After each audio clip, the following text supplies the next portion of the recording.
What's poppin', guys? Guard Champion here. Today's video will feature the Deluxe Daki Funko Pop. There will be no character breakdown because that will be covered in a future video. I do have different and bigger plans for that video, so make sure you're subscribed so that way you don't miss out. With that said, this is going to be more of an unboxing video where I'll be critiquing it and giving my thoughts on it. So let's slash our way into it. So yeah, this one here was getting a little fussy, so she's got to be here in my arms. So don't mind her throughout the video, but go ahead and leave a like and say hi to little Paisley here. First off, I do want to apologize for anyone who's watched my Daki short, where I covered the first looks for this. The source that leaked this said that it had a chase, so I had reported that it had one.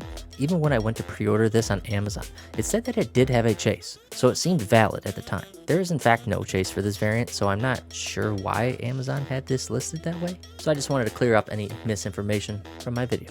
Off rip, this pop is beautiful. Daki is a really cool character, and I'm glad that they gave her the deluxe size in order to represent her with her obi out and in attack mode.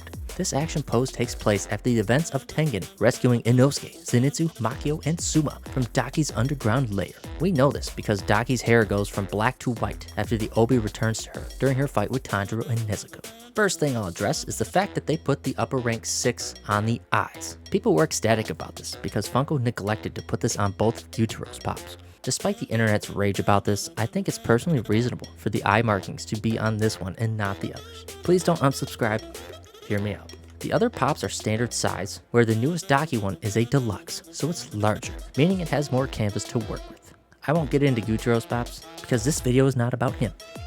She has the markings, so people were happy. Moving on. The obi around her are great. The detail they put into the cloth itself and the overall shapes and turns as they are waving around the figure make it just that much more unique and complex. I like her pose with the bent knees and the windblown hair because it helps give us the idea that she was in midair and in the heat of battle. One last thing I wanted to call out about this is that it does not have the standard base stand. It has a more sturdy one since this pop is relatively heavy and the weight distribution is weird on this because of the hair on the back. If you were to take this out of box, you won't have to worry about its stability.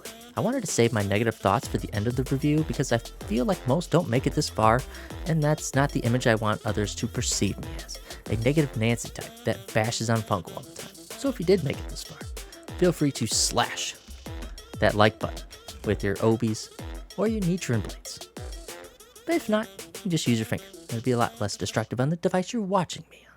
The thing that makes me cringe every time with Funko products is that they use different finishes on their pops. There's nothing wrong with using both a matte and glossy finish on the pops, but they don't use them with any bit of intent. The way they use it is quite lazy in my opinion. Let's take a look at this first hand. The hair before where it's tied has a matte finish, just like the rest of the pop. Then you look at her hair after the tie and it's glossy. Why? That doesn't make any sense. If they were to add a glossy finish, use it on her hairpins to help display them since metal usually has that reflective look to it. There are other combinations that can be used, so I'm not going to get into that too much. So here's my solution to the problem. Just use one finish.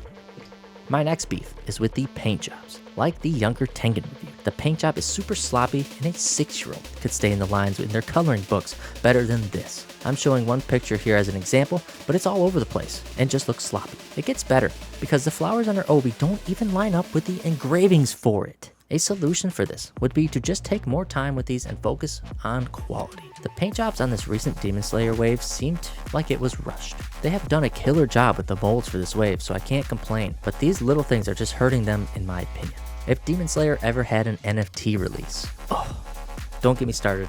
I really hope they don't. Because, I go broke. If we were getting this kind of quality with an NFT pop where people spend a lot of freaking money just to get those, then that would be a huge disappointment.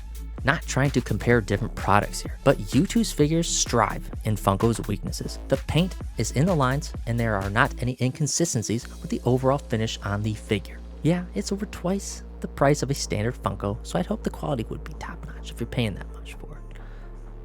Lastly, there is one obi that is not supported by anything, making it the weakest part of the figure. It's flimsy and I can see it being the first thing to break on this pop. All the other ones are either slightly inserted into the base stand or in her body where it makes contact, so I don't know why they just did not do it with this one.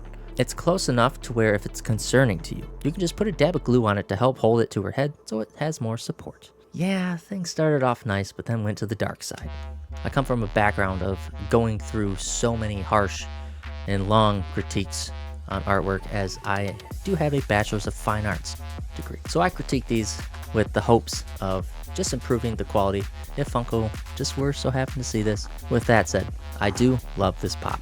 It has a great mold. I'm glad they went bigger with this pop so we can have a more exciting pose, and visually it's appealing.